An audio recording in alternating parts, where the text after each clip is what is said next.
Resident Evil, one of the most prolific horror survival series of all time. Starting in 1996 with its massively impactful, inspiring, and groundbreaking first game. From then on, the franchise continues to produce multiple entries into its series, including smash hit video games, animated movies and shows, and even a spin-off live-action film series. The video games are the main bread and butter for the franchise, and today I'll be talking about the game that started it all and why it worked to hook me into this nearly 30-year-long journey. Resident Evil originally released in 1996 for the first PlayStation. Known in Japan as Biohazard, this release marked the iconic beginning of the Resident Evil franchise. After a few sequels and spin-offs, Capcom decided to give the fans a fresh, updated take on the beloved introduction. In 2002, the game was remade for the GameCube and continues to be the definitive and most easily accessible version of the game. This is the version I played and happens to be my first experience with playing a Resident Evil title firsthand. Of course, I've seen clips and snippets of the live-action movies, and I have seen gameplays of Resident Evil games such as Resident Evil 2 Remake and Resident Evil 8, but I never played them myself. It was around the holiday season of 2023 and I felt compelled to expand my gaming portfolio and play something truly classic and essential. I stumbled upon Resident Evil fairly cheap on the PlayStation Store for my PS5 and bought and downloaded it and proceeded to boot up my first ever game of Resident Evil. First, let's tackle the style and aesthetic of the game. Resident Evil Remake gives me a very grungy and haunting feeling. I mean, it was the early 2000s. The concept of a gothic mansion with a lab underneath it that led to a zombie outbreak is fantastic. I particularly love the direction and art style that this game went with. The first few Resident Evil games seem a bit too bright and colorful and don't really give off that horror aspect. I love the dark, dim, and grungy aesthetic that we see in this iteration. It's not dull or lifeless, but rather knows exactly how to make this game feel as immersive and realistic as possible. It's a rundown mansion outside of the city infested with zombies and other various creatures. Of course, it's not going to be pretty, but in a certain aspect, it is, and that's why it works. After this game, it seems like the direction of the series followed this style carefully, and I'm honestly glad. We can see in future titles like Resident Evil 4, Resident Evil 7 Biohazard, and Resident Evil 8 Village that this filtered, eerie aesthetic helped define what the Resident Evil series would continue to look like. I can't imagine a grungy horror survival game of this nature with bright greens, reds, and blues. Now, for a light summary of the story from memory with some help from the Resident Evil wiki. And of course, spoilers if you haven't played this game. The game begins with an alpha squad of agents from the in-game universe task force, STARS. It's explained that the team was sent out to find a Bravo team that was previously sent to investigate reports of repeated murders. The Bravo team lost contact and seemed to be missing in action. The Alpha team lands after finding the Bravo team's crashed helicopter and quickly gets outnumbered and outclassed by feral infected hounds. The pilot of the helicopter, Brad, leaves and abandons the grounded units to fend for themselves. There are casualties, but the main surviving members find their way into the main setting of the entire game, the Spencer Mansion. The characters to make it into the mansion are Jill Valentine, Chris Redfield, Barry Burton, and Albert Wesker. Everyone essentially splits up and goes their own route, with Jill occasionally meeting up with Barry and Chris meeting up with a rookie member of the Bravo team, Rebecca Chambers.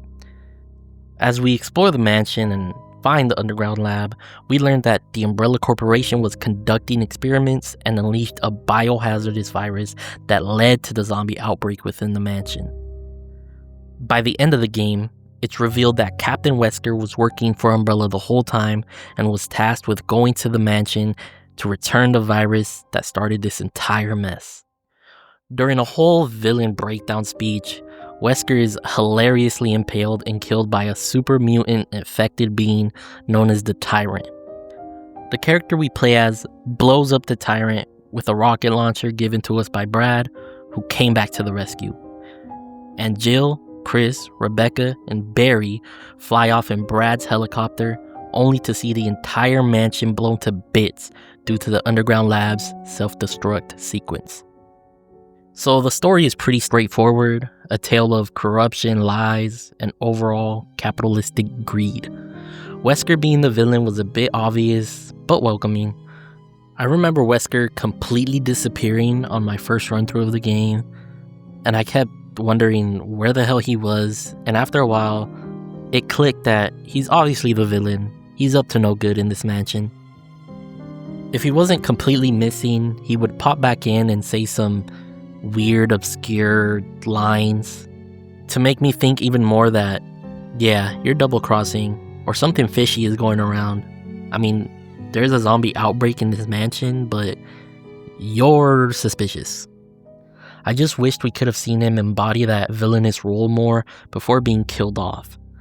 Umbrella as an overall enemy is great, and honestly, it's one of the more iconic evil organizations in gaming. I love all the good guys, my standout being Jill.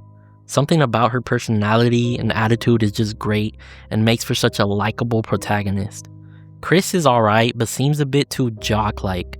Just because he's a strong male doesn't mean he can't have personality. I don't know, I just feel like they gave us nothing in terms of character development. Rebecca was great, and I'm excited to play Resident Evil 0, which is basically a prequel to this game, and it's basically her game. Barry is hit or miss. He just seems like the uncle of the STARS team. I love giving Brad shit for ditching the entire squad, but he came through when he was needed.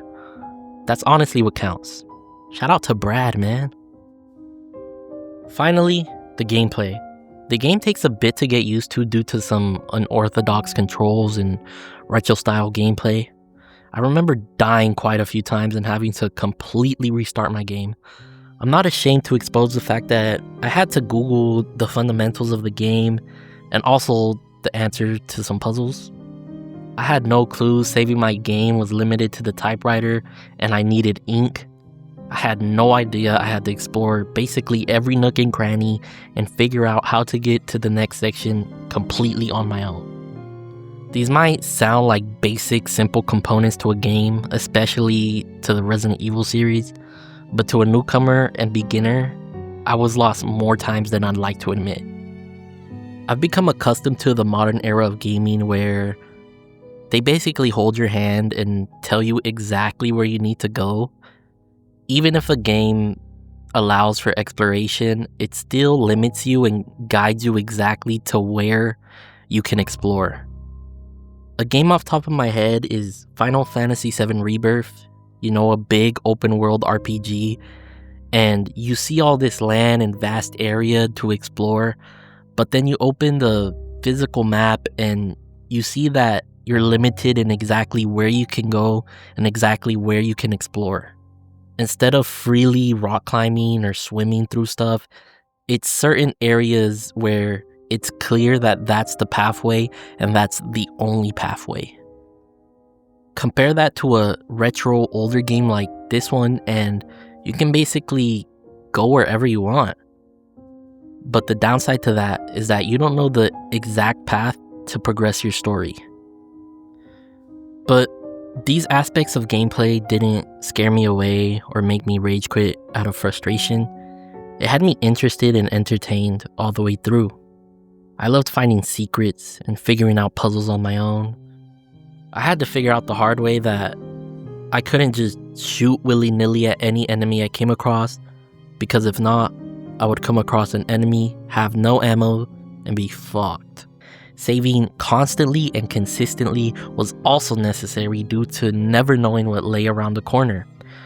I could encounter a boss fight that I was poorly equipped for, lose my life, and therefore lose all the progress I had made in the past 30 minutes, maybe even an hour. Which I'm not proud to admit still happens to me to this day. I can see where a lot of modern gamers might get frustrated and vow to never play a game like this, but I personally felt it made the game that much more interesting and fun. Having to use your critical thinking skills to a certain degree felt so fresh and exciting, and made for a style of gameplay that felt so comforting and familiar. I mean, I love RPGs. I love God of War, Final Fantasy, Kingdom Hearts.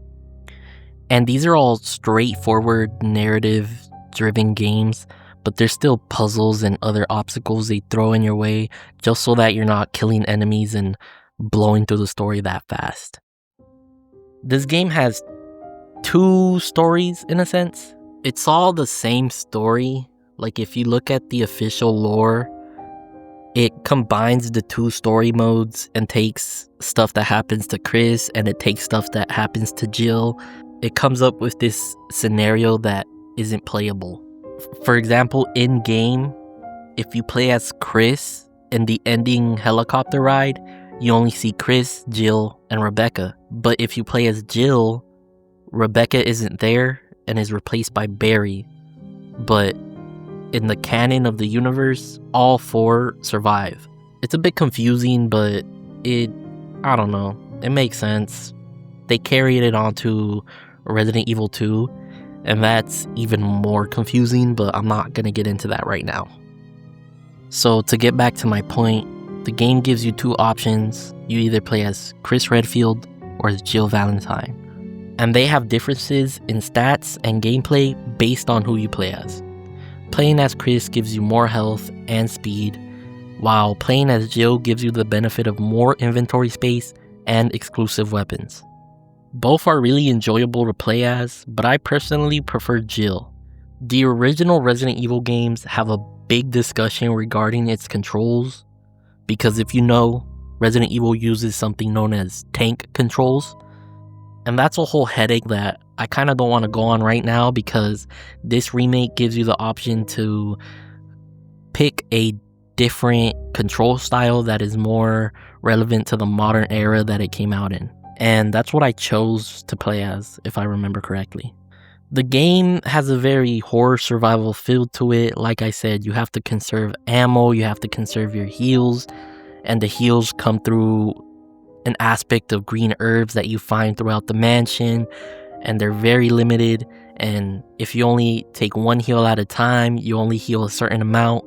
But if you save the heal and add it with another herb, you can get an even more powerful heal. That way, if you're at critical damage, you can instantly go back to 100% health with 1 healing item. The variety of weapons was also nice. For the most part, it's a handgun with ammo, but as you proceed through the story and the mansion, you find other various weapons like a flamethrower, a grenade launcher, I think a machine gun. But like I said, the ammo is limited and you have to use it wisely. It's smart and suggested to save the more powerful weapons for the bigger bosses, and just use your handgun on regular enemies like the zombies and whatnot. Also, I brought up the inventory space with Jill, and that's a big aspect of this too. This is an exploring type of game and you can find various things, but the game does limit you to what exactly you can carry, and you have to be wise with what you carry and what you take to a certain section of the game. In every save room though, there is chests and they're all linked, so if you put something in one chest, it'll end up in another chest in a different save room, kind of like a ender chest from Minecraft. But then again, if you leave something in the chest, you can't get to it until you get to a different chest. And that plays into the whole notion of knowing exactly what to carry, because you could be carrying an important puzzle item, you leave it in the chest, you get all the way to where the puzzle is, and oh my god, you don't have the item, so you have to backtrack all the way back to the chest, get the item, vice versa, you know what's going on. So you have to be smart with what's exactly in your inventory. Gameplay in terms of combat, like I said, you have your various weapons, you just aim, shoot until you run out of ammo or until the enemy is dead. And the way the game is set up and the layout of the game, basically there's tight hallways or open spaces. That way, if you encounter an enemy, you either have to face it head on or pull off a juke move. If you can pull off a juke move, it's suggested that you go for that. That way you save ammo and you don't risk getting hurt. There's also counter items such as a knife or a grenade. That way if you do get attacked, the player will automatically use this counter item as a way to save you from getting a hit. I don't know if this is the only game that utilizes this, as I've only played a few games so far. I feel like they tried to bring it back in Resident Evil 3 Remake, but you just had to mash the button, and even then, you still took damage? It was weird. That game was a whole mess. But on the topic of combat, I'd like to talk about the enemies and the fact that I love the enemy progression throughout this game.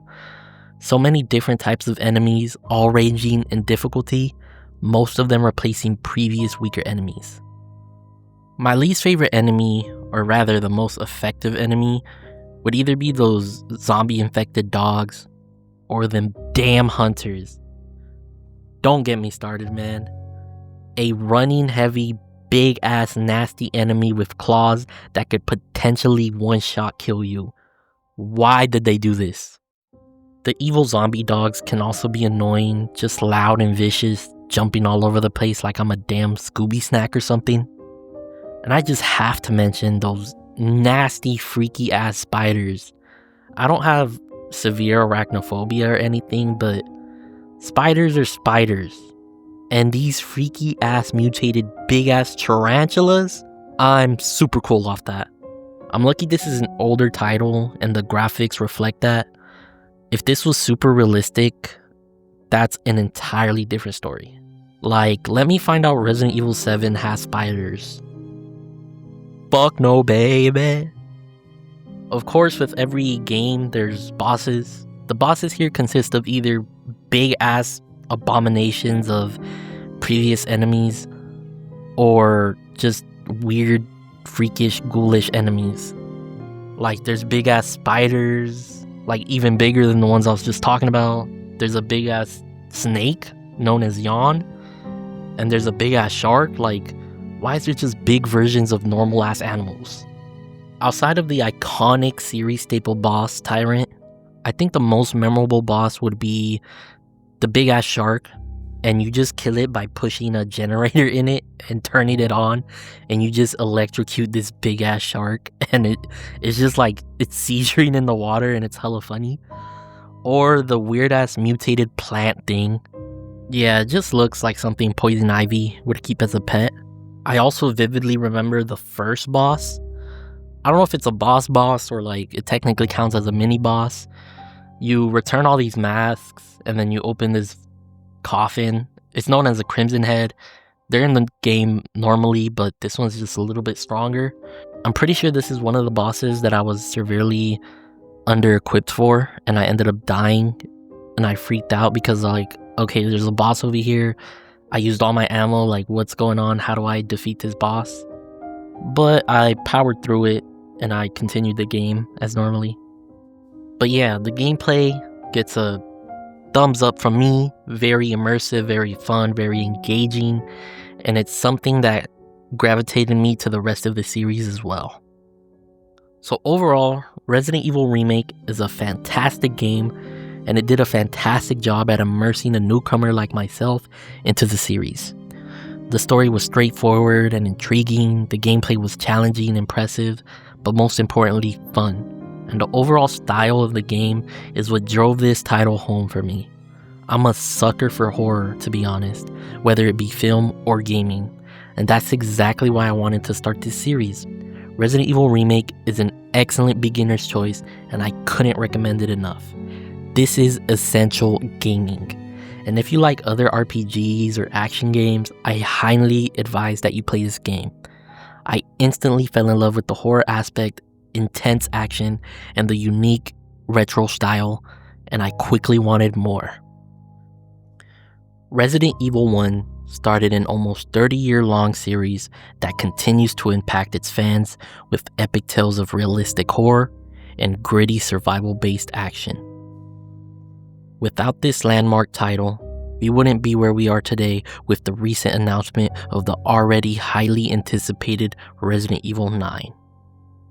So once again, all props to the game that started it all, Resident Evil 1. Alright guys, so that'll do it for my review of Resident Evil Remake and my explanation of why this game catapulted me into loving the entire Resident Evil franchise. I hope you guys enjoyed this video as much as I had making it. I spent a lot of time making it, and I want to give credit to World of Long Plays for the gameplay. It's been years since I played this game for the first time, and I have no footage for myself of it, so they definitely came in clutch with the gameplay. I would appreciate any and all feedback and or suggestions, and of course, please like the video and subscribe to see more content like this. I also just wanted to plug in my Twitch channel. I'm going to be playing every single Resident Evil game in the series, and I made the decision to stream this journey. If that's something that piques your interest, please follow my Twitch channel. Link is going to be in the description, and join me along on this journey. I'm very excited. Once again, thank you guys so much for watching this video. I'll catch you guys in the next one.